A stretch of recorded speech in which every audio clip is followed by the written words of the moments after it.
Assalamualaikum warahmatullahi wabarakatuh. Hai para pencinta catur dan para caturmania, selamat datang kembali di Legenda Catur Dunia. Turnamen Gasimov Memorial sudah memasuki sesi Blitz kawan di hari pertama tadi malam. Dan sampai sesi Blitz di hari pertama ini, Richard Rapport masih menduduki perolehan poin terbanyak. Tapi kita sore ini tidak akan mengulas permainan Richard Rapport lagi. Kita akan mengulas permainan yang cukup menarik kawan, yang sangat atraktif. Dari permainannya, Viswanathan Anand versus Fabiano Caruana di babak ke-7 dalam permainan Blitz tadi malam. Langsung saja kita ke atas papan.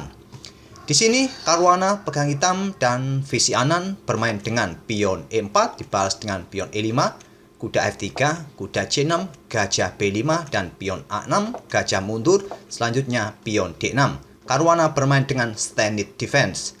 Karena ini adalah permainan Blitz kawan, saya juga tidak akan berlama-lama memberikan banyak analisa ataupun variasi-variasi yang bisa dilakukan oleh kedua bidak hitam atau putih.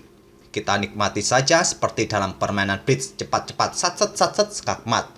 Oke, langkah berikutnya adalah rokade oleh Viswanathan Anand, gajah D7, selanjutnya pion C3, jelas memberikan dukungan bagi pion D4, pion G6 dan pion D4. Di sini gajah G7 memperkuat posisi pion pusatnya, dibalas beteng E1, kuda F6, pion H3 mengontrol petak G4 dibalas dengan langkah rokade oleh Fabiano Caruana di langkah ke-9-nya.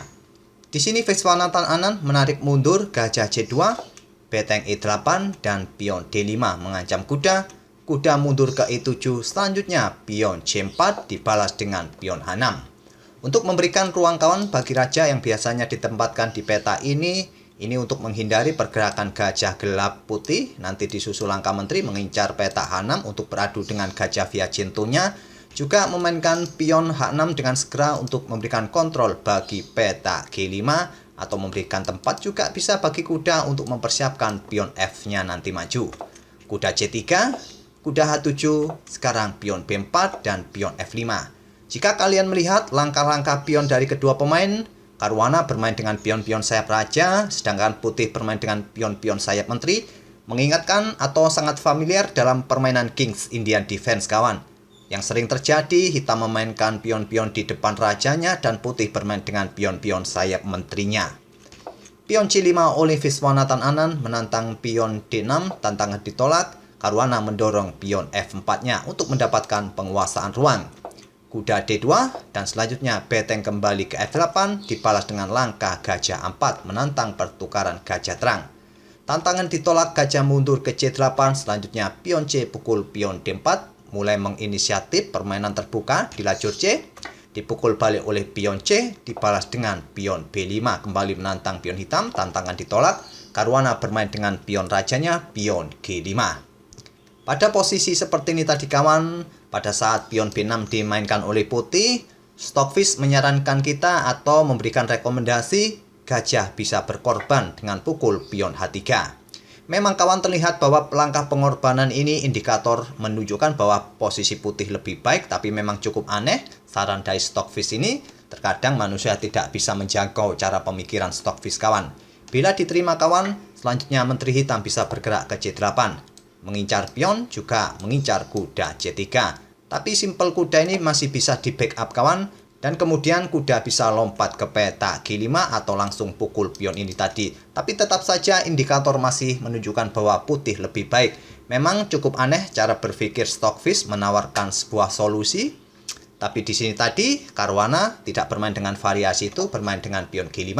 Dibalas dengan langkah pion B pukul pion A6. Dipukul balik menggunakan beteng. Gajah B6 menyerang beteng, beteng mundur kembali dibalas dengan gajah mundur ke E2 untuk memberikan backup di diagonal ini agar nanti bila pion-pion ini didorong maju oleh hitam maka masih bisa diantisipasi dengan bantuan gajahnya.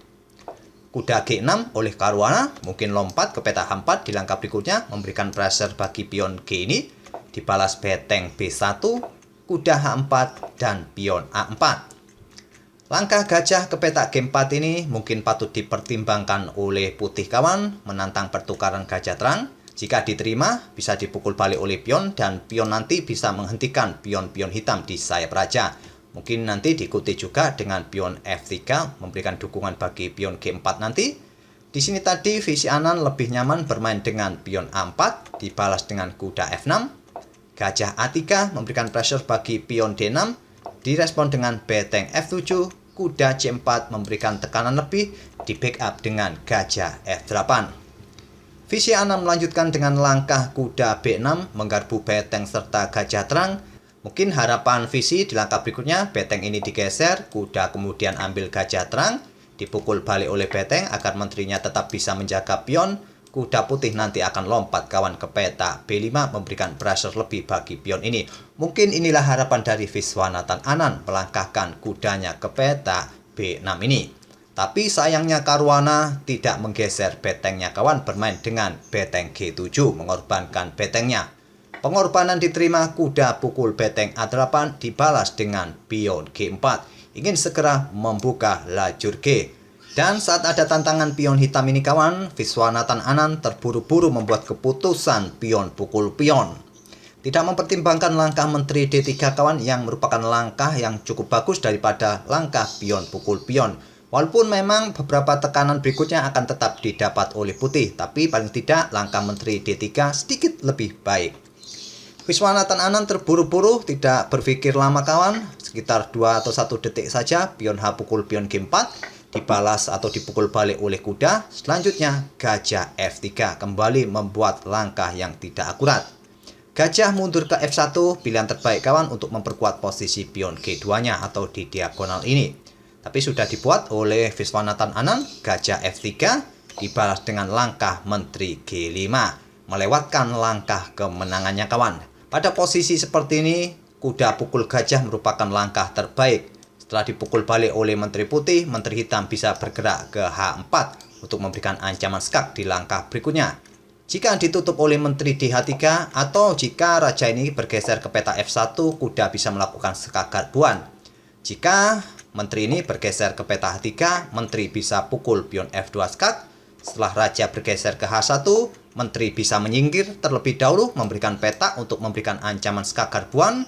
Mungkin direspon oleh kuda D1, kuda ke F2 skak dipukul oleh kuda putih, gajah bisa pukul menteri yang ada di peta H3. Inilah langkah kemenangan yang dilewatkan oleh Fabiano Caruana. Saat gajah bergerak ke peta F3 ini, Caruana melangkahkan menterinya ke G5 melewatkan langkah kuda pukul gajah. Direspon dengan langkah kuda ke B6, kembali membuat langkah yang tidak akurat, dimanfaatkan dengan langkah kuda ke H2. Mengorbankan diri untuk memberikan jalan bagi menterinya mengincar pion G2. Di sini kawan, pengorbanan kuda ini langsung diterima oleh Raja Putih. Raja pukul kuda, selanjutnya kuda pukul pion G2. Di posisi ini di langkah ke-32, Viswanathan Anand menyerah. Itulah kawan, serangan dari Fabiano Caruana yang mencoba tadi membuat langkah pengorbanan beteng di sayap menteri. Dia fokus ke sayap raja, akhirnya berhasil membuat Visi Anan menyerah di langkah ke-32 ini. Dan menurut perhitungan, paling lama 6 langkah lagi putih akan kena skakmat. Langkah yang jelas oleh hitam di langkah berikutnya, menteri H4 skak, raja ke G1, kuda ke peta E3, open skak dari beteng, dan beberapa langkah berikutnya akan terjadi skakmat juga kawan. Tapi pada posisi ini jika putih tetap ngeyel, jika ingin bertahan agak lama sedikit, bisa bermain dengan gajah ke peta G4. Gajah akan pukul gajah, dan tetap saja di langkah berikutnya menteri ke H4. Jika bermain dengan pion F3, menteri H4 skak, raja bergeser, kuda bisa lompat ke peta E3, memberikan dukungan bagi menteri untuk melakukan skakmat di peta G2 nanti. Dan mungkin variasi yang saya tunjukkan ini bisa berbeda dengan variasi yang kalian temukan. Mungkin langkah-langkah kalian adalah langkah yang terbaik, tapi paling tidak saya akan memberikan sedikit gambaran seperti ini bahwa memang pada posisi seperti ini putih sudah kolaps kawan. Pion akan pukul gajah mungkin atau melakukan langkah yang lain, sama saja menteri akan ke peta G3 skak, raja bergeser dan skakmat di peta G2. Oleh karena itu, saat kuda ke peta G2 tadi, pukul pion yang ada di peta G2 ini, Viswanathan Anand langsung menyerah di langkah ke-32. Oke kawan, semoga serangan-serangan dari Fabiano Caruana tadi bisa menginspirasi kalian bagaimana cara menjebol pertahanan raja lawan di sayap raja. Dan kita akan bertemu di video-video berikutnya. Terima kasih. Wassalamualaikum warahmatullahi wabarakatuh.